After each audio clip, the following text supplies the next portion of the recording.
Ngayong panahon ng bakasyon, pinaalalahanan ng Philippine National Police ang publiko na maging maingat at responsable sa kanilang paglalakbay sa ilalim ng Ligtas Sumbak 2026. Sa gitna ng dagsa ng mga biyahero, binibigyang diin ng PNP ang kahalagahan ng pagiging handa at alerto sa kalsada.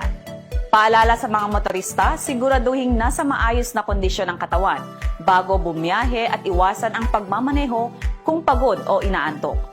Mahigpit ding ipinapatupad ang pagsusuot ng seatbelt at helmet para sa kaligtasan ng lahat. Tandaan ang blow bagets, alamin ang batas trapiko, panatiliin ang angkop na distansya sa ibang sasakyan o maging defensive driver.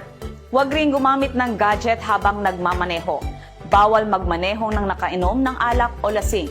Mahigpit na ipinagbabawal ang paggamit ng iligal na droga at pagmamaneho ng kulang sa pahinga. Hinihikayat din ng publiko na umiwas sa overspeeding at sumunod sa mga batas trapiko. Para sa ligtas at masayang bakasyon, disiplina sa kalsada ang dapat manaig at magbaon ng mahabang pasensya.